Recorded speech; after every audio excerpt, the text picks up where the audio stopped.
Hello students. आज हम लोग फिर फंडामेंटल ऑफ पार्टनरशिप से एक क्वेश्चन लेंगे। जैसा कि हम लोग पिछले दो वीडियो में एडजस्टमेंट इन क्लोज्ड अकाउंट से रिलेटेड क्वेश्चंस को ले रहे हैं और उनको सॉल्व करके उनको सीख रहे हैं। इस क्वेश्चन में हम लोगों को कुछ चीज़ें नई मिलेंगी सीखने के लिए। कुछ चीज़ें पहले के जैसी ही हैं, लेकिन कुछ चीज़ें नई मिलेंगी। क्वेश्चन आपके स्क्रीन पे है, आप इसका एक स्क्रीनशॉट ले लें और फिर इसको हम लोग सॉल्व करके सीखेंगे। स्टूडेंट्स, इस क्वेश्चन में क्या नया है ये मैं आप लोगों को बता देता हूँ। इसमें ABC पार्टनर्स हैं जिनका प्रॉफिट 2019 ईयर के लिए 1,50,000 था, जो कि वो लोग 2:2:1 के रेशियो में डिस्ट्रीब्यूट कर चुके थे।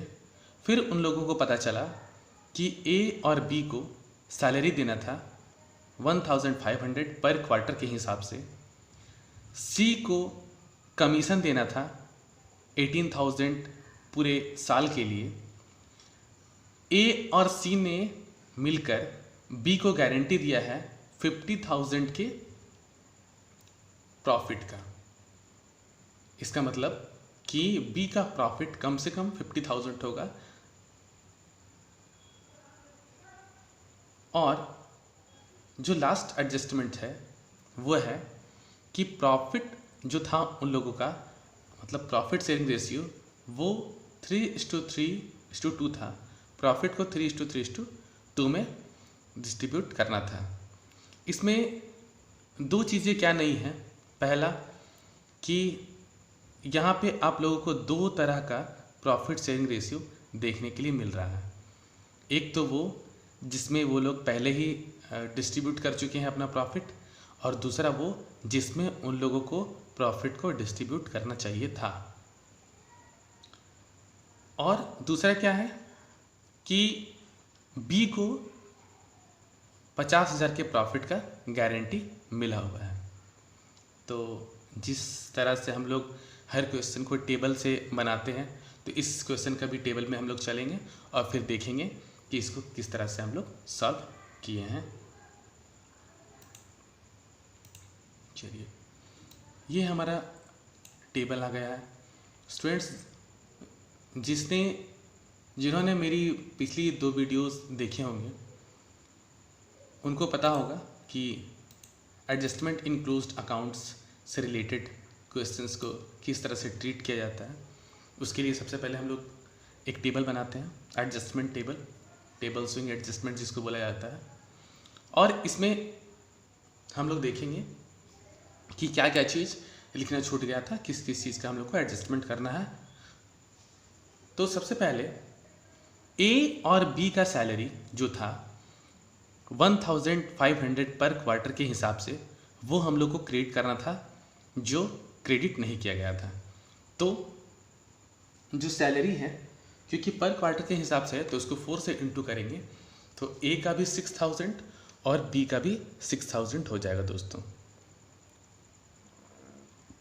टोटल के कॉलम में 12,000 होगा, ये 6,000 और ये 6,000 ऐड करके टोटल हो गया 12,000। फिर C को कमीशन था, कमीशन C को था, इसलिए C के कॉलम में लिखा गया है 18,000। उसका 18,000 का कमीशन था, C को भी कमीशन दे दिया गया।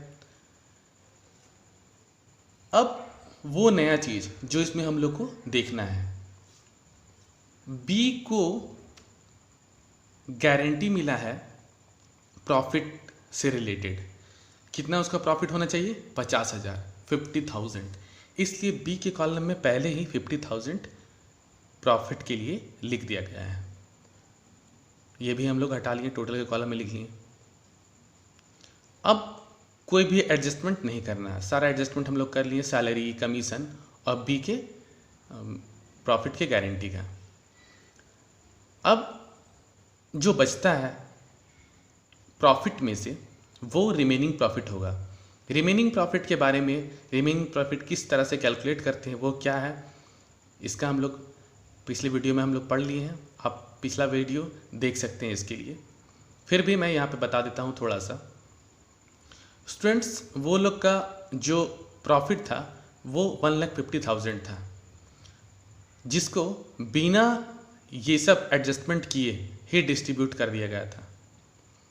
अब उसको हम लोग सही कर रहे हैं, तो हम लोग क्या हटा देंगे उसमें से, सैलरी लिस्ट कर देंगे,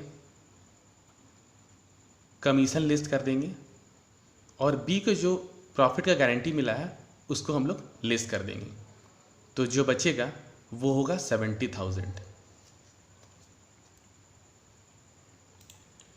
इससे रिलेटेड एक वर्किंग नोट है, वो मैं आप लोग को दिखा देता हूँ। स्टूडेंट्स, टोटल प्रॉफिट जो हमारा था वो था 1,50,000। टोटल सैलरी हो जा रहा है 12,000, सी का कमीशन हो जा रहा है 18,000, और जो बी को गारंटी मिला है प्रॉफिट का वो है 50,000। इस तरह से हम लोग का 80,000 हट जाएगा, माइनस हो जाएगा, लेस हो जाएगा। तो जो बचता है 70,000 वो प्रॉफिट ए और सी के लिए ही है सिर्फ, क्योंकि बी को तो प्रॉफिट पहले ही दिया जा चुका है 50,000 का। इसलिए ये जो प्रॉफिट बचा वो सिर्फ ए और सी का है, और ये ए और सी में ही डिस्ट्रीब्यूट होगा। इसलिए यहाँ पर मैंने लिख रखा है remaining profit for A and C. ठीक है, अब हम लोग चलते हैं फिर से टेबल में। तो आपको पता चल गया कि 70,000 रिमेनिंग प्रॉफिट किस तरीक़ा से आया है, और ये ए और सी में डिस्ट्रीब्यूट होगा। यहाँ पर स्टूडेंट्स देखिए, मैंने लिखा है remaining profit for A and C ratio 3:2। यहाँ पे एक ध्यान देने वाली बात है। ध्यान देने वाली बात क्या है,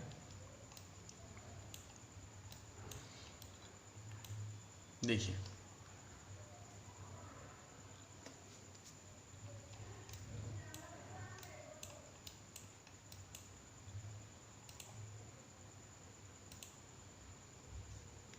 उनका जो प्रॉफिट शेयरिंग रेशियो है वो है 3:3:2। क्योंकि हम लोग बी का प्रॉफिट पहले ही दे चुके हैं, इसलिए इसको हम लोग हटा देंगे।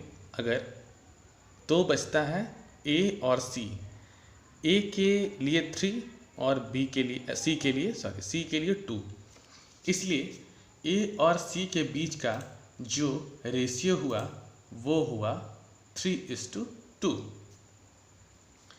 इसलिए ए और सी के बीच का जो रेशियो वो क्या हो गया, 3:2।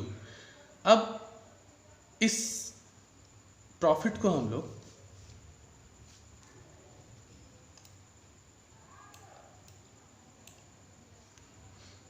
ये 70,000 का जो प्रॉफिट है इसको हम लोग 3:2 के रेशियो में ए और सी के बीच डिस्ट्रीब्यूट कर देंगे। तो कैलकुलेट करने से आएगा 42,000 और 28,000।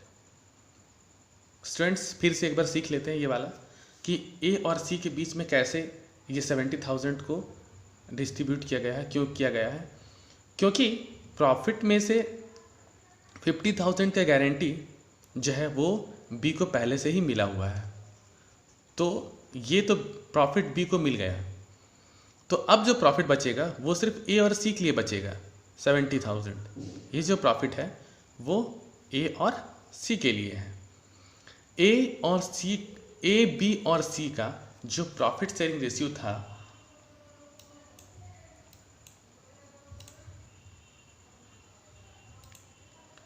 ए बी और सी का जो प्रॉफिट शेयरिंग रेशियो था वो 3:3:2 था।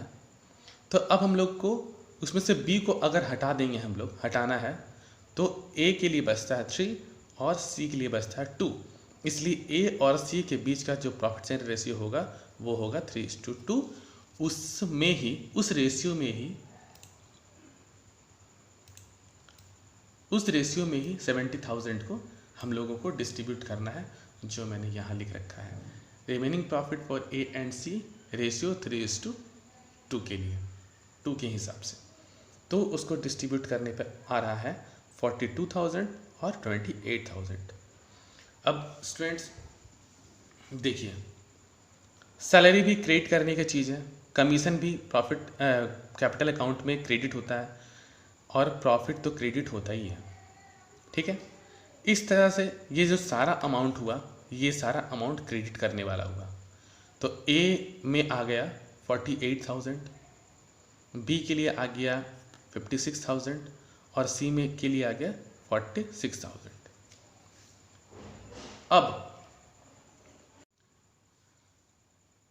तो स्टूडेंट्स इस तरह से हम लोग के पास total amount to be credited आ चुका है, जो कि ए में 48,000, बी में 56,000, सी में 46,000 है। अब पार्टनर्स ने जो सबसे बड़ी गलती की थी वो क्या थी कि वो लोग का जो प्रॉफिट था 1,50,000 उसको बिना किसी एडजस्टमेंट के 2:2:1 में डिस्ट्रीब्यूट कर दिया गया था, मतलब कैपिटल अकाउंट में क्रेडिट कर दिया गया था।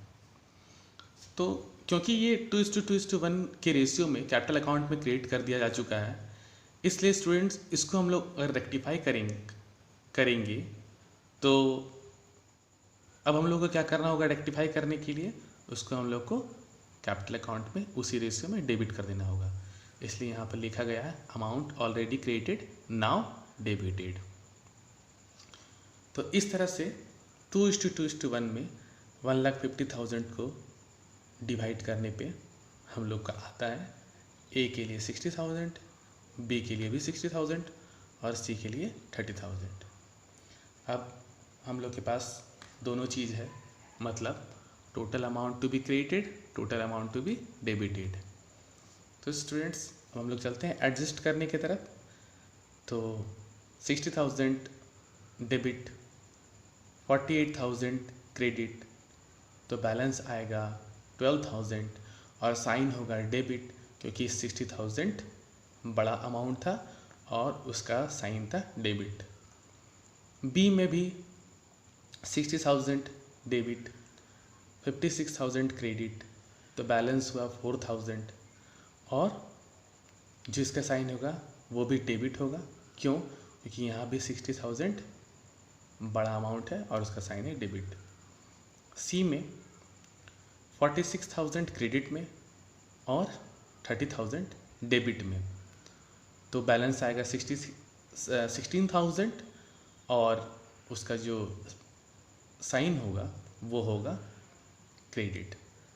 सी में देखिए दोस्तों, सी में क्रेडिट अमाउंट बड़ा था, 46,000 क्रेडिट, 30,000 डेबिट, तो बैलेंस आया वो था 16,000 और साइन क्रेडिट होगा क्योंकि 46,000 क्रेडिट था और 46,000 30,000 से बड़ा है। अब क्योंकि हर क्वेश्चन के लिए इसका मतलब जो अल्टीमेट आंसर होता है वो तो जर्नल ही होता है, तो हम लोग इसका जर्नल कर लेंगे। क्योंकि ए और बी डेबिट हुआ था इसीलिए ए और बी को डेबिट कर देंगे और सी के लिए क्रेडिट आया था तो सी को क्रेडिट कर देंगे। A's capital account debit 12,000, B's capital account debit 4,000 to C's capital account 16,000। तो इस तरह से स्टूडेंट्स हम लोगों को इस वीडियो में दो चीज़ें सीखने के लिए मिली नई, जो थी जब आप लोग के पास दो तरह का प्रॉफिट शेयरिंग रेशियो रहेगा तो आप कैसे ट्रीटमेंट करेंगे, और जब किसी पार्टनर को मिनिमम प्रॉफिट का गारंटी दिया जाएगा तो आप उस क्वेश्चन को कैसे करेंगे। आप इसके सॉल्यूशन का भी एक स्क्रीनशॉट रख सकते हैं, आपको बनाने में आसानी होगी।